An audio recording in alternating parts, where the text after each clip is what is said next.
नमस्कार प्रेक्षकांनो, या मालिकेच्या आजच्या जबरदस्त भागामध्ये आपलं स्वागत आहे आणि त्यामध्ये येणार आहे अतिशय जबरदस्त आणि रोमॅन्टिक असा ट्विस्ट, आणि तो म्हणजे शर्वरी आणि जयच्या प्रेमाचा.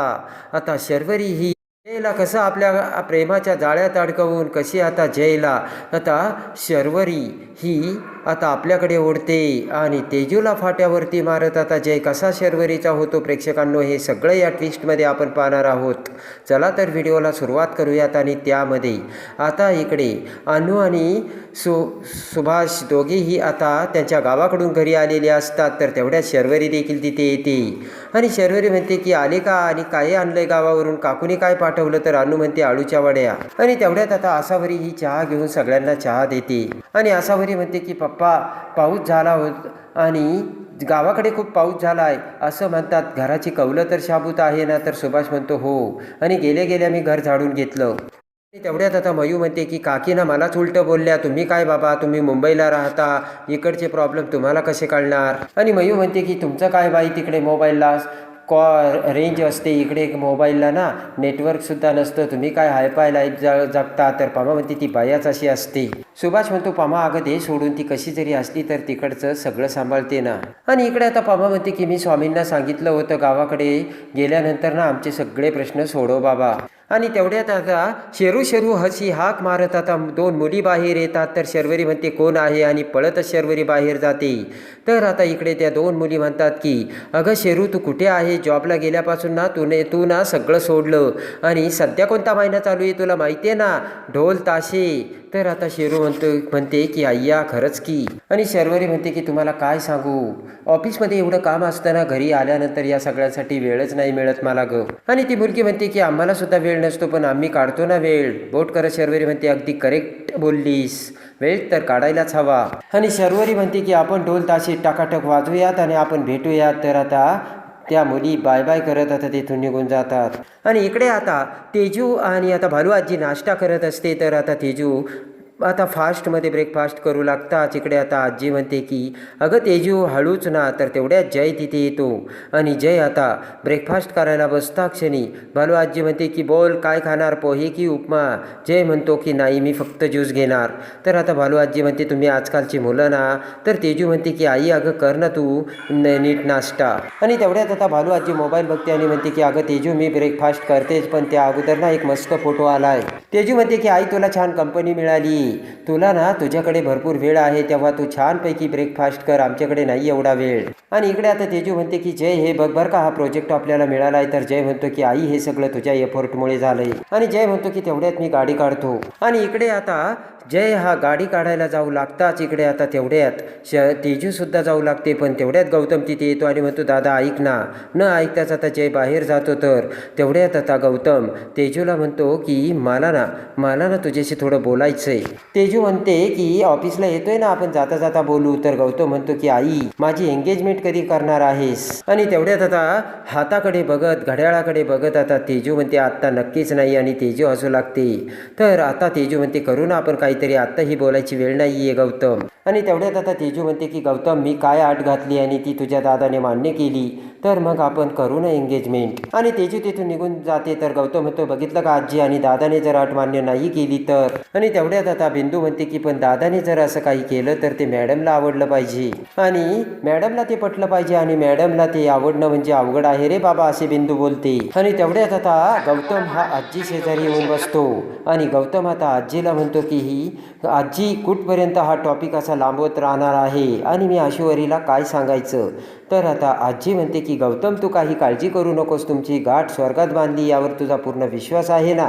तर नक्की स्वर्गात तुझी गाठ अगदी अशी घट्ट बांधली. आणि बिंदू म्हणते की आजी मला सुद्धा असंच वाटत होतं, पण मी ना माझं काहीच नाही झालं आणि मी सुद्धा अशी बिगर लग्नाची राहिली. आणि लगेच आता आजी म्हणते की माझ्या नातवाचं लग्न होणार म्हणजे होणार. आणि आजी म्हणते की गौतम अरे तुझ्या दादाने तुला शब्द दिलाय ना, तर तू जयला अशी एखादी मुलगी भेटणार म्हणजे भेटणारच. आणि आजी म्हणते की तू काहीच काळजी करू नकोस. आणि तेवढ्यात आता इकडे शर्वरी आणि मॅक हे चहाच्या टपरीवरती आता जयबद्दल बोलत असतात. आणि काल काय जे घडलं ते आता सगळे शर्वरी आणि मॅक बोलत असताना पटकन आता जय त्याच्या कारमधून तिथे येतो आणि त्या टपरी समोर येत गाडी थांबवतो. तर तेवढ्यात आता मॅक आणि शर्वरी जयला बघते आणि म्हणते की अरे यार शायनर आला आणि त्याला 100 वर्ष आयुष्य आहे. तर पटकन आता मॅक हा जयला हात करतो. तर आता कारमध्ये बसलेली असते ती तेजू मॅकला बघते आणि म्हणते की काय अरे तो मकरंद आहे ना वाटतं आणि बघ तुला कसा हात करतोय आणि बघ हा फ्रेंडशिप डेचा परिणाम. चल बरं काय म्हणतोय आपण बघूयात. तर जय म्हणतो आई कशाला आपण जाऊयात ना. आता तेजू ही जयला घेऊन आता त्या चहाच्या टपरीवर येते. कंपनीतले 4 ते 5 एम्प्लॉई तिथे चहा पीत बसलेले असतात. त्या सगळ्यांकडे बघत आता इकडे तेजू म्हणते की तुम्ही सगळे कंपनीतले स्टाफ ना आणि कंपनीतली वेळ तर झाली, तुम्ही इथे चहाच्या टपरीवर सगळे काय करता. तर सगळेजण गडबडतात आणि तेवढ्यात आता ते 3 ते 4 एम्प्लॉई पटकन आता कंपनीमध्ये निघून जातात. तर इकडे लगेच मॅक म्हणतो की आम्ही ना जय सरांबद्दल अजिबात बोलत नव्हतो, आम्ही ना असंच काहीतरी बोलत असतो मी आणि तायडी. तर आता लगेच आता तेजू म्हणते की तायडी ही काय नवीन रिक्रुटमेंट केली की काय कंपनी. तर आता मॅक म्हणतो की नाही तायडी म्हणजे ही शेरवरी आणि आम्ही प्रेमाने तिला तायडी म्हणतो. तर हसतच आता तेजू म्हणते की छान आहे बरं का मकरंद, प्रेम आणि आपुलकी माणसाकडे असणे ही खूप चांगली गोष्ट असल्याची तेजू बोलते. तेजू म्हणते की पण ती कुठे आणि कशी वापरायची हे फार महत्त्वाचं आहे. आणि लगेच आता तेजू म्हणते की प्रेम आणि आपुलकी ऑफिसमध्ये. तर लगेच आता मॅक म्हणतो की नाही दाखवायची. तर लगेच आता जय म्हणतो नाही दाखवायची. मॅक म्हणतो हो. आणि तेजू म्हणते की आपण कॉर्पोरेट सेक्टरमध्ये काम करतो, त्याचे काहीतरी नियम असतात.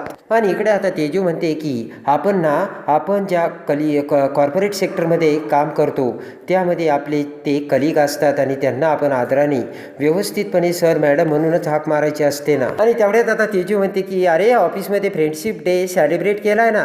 आणि काय म्हणजे कोणता फ्रेंडशिप बँड दिला. तर शायनर नावाचा. आणि तेजू म्हणते की म्हणजे काय, का बरं शायनर नावाचा बँड दिला अशी तेजू आता मॅकला विचारते. मॅकला काहीच कळेनासं होतं आणि तेजू म्हणते की का ही लाईक शाईन टू. तर लगेच आता जय हसू लागतो आणि लगेच आता डोक्याला हात लावत मॅक म्हणतो मी कधी दिला बँड. आणि तेवढ्यात आता जय हा मॅकला खुणावतो. तर लगेच आता तेजू म्हणते की अरे मकरंद. लगेच आता तेजू जयचा हात धरते आणि म्हणते की हा शायनर नावाचा लिहिलेला बँड तूच दिलास ना. आणि लगेच आता मॅक म्हणतो की हा मी सरांना तो बँड कधीच दिला. तर तेजू म्हणते की पण फ्रेंडशिप डे आत्ताच झाला ना. आणि मॅक म्हणतो की कारण जय सर माझे एकदम खास आहेत ना. आणि लगेच आता जय घाबरतच म्हणतो की आई चला आपण जाऊयात ना. तर तेजू म्हणते आपणच जायचं का. तेजू म्हणते की सगळ्यांनी वेळेत ऑफिसमध्ये जाणं अपेक्षित आहे. तर जय त्यांना म्हणतो तुम्ही दोघं चला रे लवकर. आणि लगेच आता जय तेजूला घेऊन जातात. आता मॅक म्हणतो की तायडे तेजस्विनी मॅम डेंजरस आहेत. आणि लगेच आता शर्वरी म्हणते की तो शायनर नावाचा ना फ्रेंडशिप बँड मी दिला त्या शायनरला आणि बघ कसा घाबरला होता तो. आणि शर्वरी म्हणते की मी त्याला फ्रेंडशिप बँडच दिला होता ना, बघ कसा घाबरला. लव्ह लेटर थोडंच दिलं होतं का त्याला, आला मोठा शहाणा. आणि मी काय त्याला लव्ह लेटर थोडंच दिलं होतं का एवढं घाबरायला. मॅक म्हणतो जाऊ दे ना शेरू, तुला माहिती ना ते तेजस्विनी मॅम कशा आहेत त्या. आणि इकडे आता मॅक म्हणतो की पण कालच्या प्रकाराचं काय झालंय तायडे. तेव्हा आता शर्वरी म्हणते की काही वाटलं नाही मला अजून, पण आपण हिंमत सोडायची नाही आणि प्रयत्न सोडायचे नाहीत. आणि शर्वरी म्हणते की जय खानोलकरच्या मनात प्रेमाबद्दल भावना निर्माण झाल्याच पाहिजे. आणि इकडे आता तेजस्विनी ही ऑफिसमध्ये येताच आता जयच्या खुर्चीवर बसते आणि तिथे आता फ्रेंडशिप डेचे ते स्वामी समर्थाचा आता मूर्तीचा फोटो आणि आता जयचा फोटो फ्रेंडशिप डेमुळे दिल्याचे तिथे टेबलवर असतो. आणि ते बघतच आता तेजू म्हणते हे सगळे फ्रेंडशिप डेचे गिफ्ट का. तर आता पटकन विषय बदलत जय म्हणतो की आई कामाचं बघूयात. आणि इकडे आता शर्वरी आणि मॅक हे तिथे चहाच्या टपरीवर बसून आता पुन्हा मोबाईल काढतात आणि जयला आता गुड मॉर्निंग असे करत मेसेज पाठवू लागतात. तर इकडे जय आता तेजस्विनी समोर बसलेला असतो. पटकन मेसेज येताच आता जय त्याचा मोबाईल विचलतो. तेजस्विनी आता कामाबद्दल बोलत असते. आणि इकडे आता मॅक सांगता क्षणी इकडे आता शर्वरी मेसेज टाईप करते, तुला बघता क्षणी कसं तरी होतं रे. आणि आता मेसेजमधून मेसेज आता जयला पाठवत असताना जय ते मेसेज वाचू लागतो. तर तेजू म्हणते की अरे ऐकतो ना. आणि शर्वरी लिहिते की तो रेड कलरच्या लांब शर्टमध्ये तू किती हँडसम दिसतोस. आणि लगेच आता तुझ्या आईला सांग तुझी नजर काढायला एवढा तू सुंदर दिसतोस असे शर्वरी मेसेज टाईप करते. आणि इकडे आता जय म्हणतो की मी ना आता ब्लॉक करतो. तर तेवढ्यात आता जय मोबाईल सायलेंट करून आता ब्लॉक करत आता मोबाईल खिशामध्ये ठेवतो आणि तेजूचं बोलणं ऐकू लागतो. तर इकडे मॅक आता व्हॉइस नोट पाठवत आता त्या मोबाईलवरून आता बोलू लागतो. आणि आता ती व्हिडिओ क्लिप पाठवताच आता शर्वरी मॅक मोठमोठ्याने हसू लागतात आणि म्हणतात आता त्याची झोप उडेल. आणि लगेच शर्वरी आता मोबाईल बघते. तर आता त्या मोबाईल नंबरवरती शर्वरीला ब्लॉक केल्याचे आता इकडे शर्वरीला कळते. शर्वरी म्हणते मॅक अरे त्याने तर आपल्याला ब्लॉक केलं, अरे यार आता काय करायचं. आणि लगेच आता मॅक म्हणतो की त्याला माहीत नाही आपण किती शहाणे आहोत, त्याने जरी आपला नंबर ब्लॉक केला तर माझ्याकडे दुसरा नंबर आहे आणि दुसरं सिम आता मॅक शर्वरीला दाखवतो.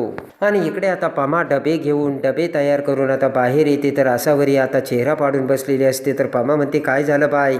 तर लगेच आता आसावरी म्हणते की काही नाही, ते गुरुजी बघितले ना कसं बोलले. तर पमा म्हणते त्यांचं एवढं मनाला वाटून घेऊ नकोस. तर आसावरी म्हणते की बरोबर आहे, त्यांचे हे श्रीमंत लोक ना असेच असतात आणि पैसे टाकून ते लग्न करू शकतात. आणि आसावरी म्हणते की मम्मी जर खरंच तसं झालं ना तर मला खूप टेन्शन आलंय.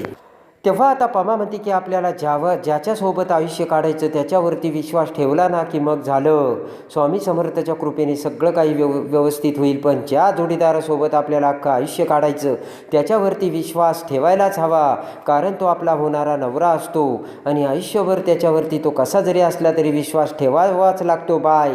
असा मोलाचा सल्ला आता पमा ही आता आसावरीला देते. आणि तो कसा जरी असला तरी सगळं काही तो तुझाच असतो, त्यामुळे त्याच्यावर विश्वास ठेवायचा असतो. आणि बाय तू काळजी करू नकोस, स्वामीच्या कृपेने सगळं काही व्यवस्थित होईल, असे आता पमा ही आसावरीला समजावते. आणि माझा गौतमवर पूर्ण विश्वास आहे, तो असं कधीच होऊ देणार नाही. तर आसावरी म्हणते की एवढा विश्वास आणि आई तू बोलतेस. तर आता पमा म्हणते हो. आणि इकडे आता कंपनीची वेळ होता क्षणी सुटण्याची वेळ होता क्षणी सगळे एम्प्लॉई आता बाहेर जातात. तर त्याच वेळेस शर्वरी सुद्धा जाऊ लागते. तर पटकन जय तिथे येतो आणि शर्वरीला म्हणतो की आपल्याला किर्लोस्करांसोबत मीटिंग करायची होती. तर आता लगेच आता शर्वरी म्हणते आत्ता. तर जय म्हणतो हो. तर आता शर्वरी म्हणते की मला निघायचं होतं आत्ता. आणि शर्वरी म्हणते मला एक अर्जंट काम होतं. तर जय म्हणतो की अर्जंट काम, ऑल इट्स ओके. तर आता शर्वरी म्हणते हा सगळं ओके आहे. इकडे आता शर्वरी म्हणते की उद्या सकाळी आळ्याबरोबर आपण करूयात ना मीटिंग, आणि आता ऑफिसचं कामसुद्धा वेळसुद्धा संपली. आणि शर्वरी म्हणते मला जावं लागेल, थोडं अर्जंट काम आहे. आणि लगेच आता तिची बॅग घेऊन पिशवी घेऊन आता शर्वरी म्हणते बाय. आणि शर्वरी गुपचूप आता निघून जाऊ लागते. पुन्हा शर्वरी पाठीमागे बघत म्हणते की उद्या करू आपण मीटिंग बाय. आणि शर्वरी निघून जाते. तर जय शर्वरीकडे बघतो. आणि इकडे आता जय विचार करतो की पर्सनल काम आहे हिचं, पुन्हा मुलगा बघायचा कार्यक्रम आहे की काय. आणि लगेच आता जय म्हणतो असू शकतो, मला काय करायचं. आणि जय जाऊ लागताच पुन्हा आता जय थबकतो. आणि जय विचार करत म्हणतो की खरंच घरी काही प्रॉब्लेम झाला की काय. आणि इकडे आता शर्वरी ही जाऊ लागताच आता जय त्याच्या कारमधून आता शर्वरीचा पाठलाग करतो. तर शर्वरी आता त्या मुलींनी सांगितल्यामुळे बाप्पाचं आगमन होणार असतं आणि त्यासाठी आता ढोल ताशांच्या गजरात आता सगळी तयारी झालेली असते. आणि पटकन शर्वरी तिथे येते आणि तो ढोल हातात घेते आणि ढोल वाजू लागते. तर तेवढ्याच जय तिथे येतो आणि शर्वरीकडे बघत म्हणतो ही होतं का तुझं अर्जंट काम. आणि तेवढ्या जयकडे बघत आता शर्वरी म्हणते की ढोल ताशे ही आपली संस्कृती आहे आणि वाजत गाजत बाप्पाचं आगमन होतंय आणि यामध्ये एक वेगळाच आनंद असतो. आणि यामध्ये जे पावित्र्य आहे ना ते वाजवल्याशिवाय तुला नाही कळणार. आणि प्लीज शायनर एकदा वाजून बघ ना, अशी आता शर्वरी जयला सांगताच आता जय तो ढोल आपल्या आता गळ्यामध्ये घालतो आणि मोठ्याने ढोल वाजवतो. तर जयला खरोखर आनंद झालेला असतो आणि प्रेमाने तो ढोल वाजवत जय आता शर्वरीकडे बघतो. तर शर्वरी जयकडे. आणि त्या ढोल वाजवण्यात आणि गणपती बाप्पा येण्यात जो आनंद आता जयला झालेला असतो तो आनंद गगनात मावेनासा झालेला असतो. आणि प्रेमाने जय आता शर्वरीकडे बघतो. तर शर्वरी जयकडे. आणि एका सेकंदात घडलेल्या भयानक घटनेत आता शर्वरीने जयला आता आपले बनवलेले असते आणि शर्वरीशिवाय जयला आता राहत नसतं आणि करमत नसतं आणि जय पडलेला असतो तो शर्वरीच्या प्रेमात. तर आता गौतमसाठी तेजूला फाट्यावर मारत शर्वरीला प्रेमाची कबुली देऊन जय हा कसा शर्वरीचा होतो आणि तेजूची अट एकदम बरोबर मान्य करत आता जय गौतमच्या अगोदर कसा शर्वरीसोबत लग्न करतो, हे येणाऱ्या इंटरेस्टिंग भागामध्ये लवकरच आपल्याला पाहायला मिळणार आहे. तर प्रेक्षकांनो, या मालिकेचे सगळ्यात अगोदर अपडेट आपल्या चॅनलवर आपल्याला बघण्यासाठी आपल्या चॅनलला आजच लाईक करा, सबस्क्राईब करा.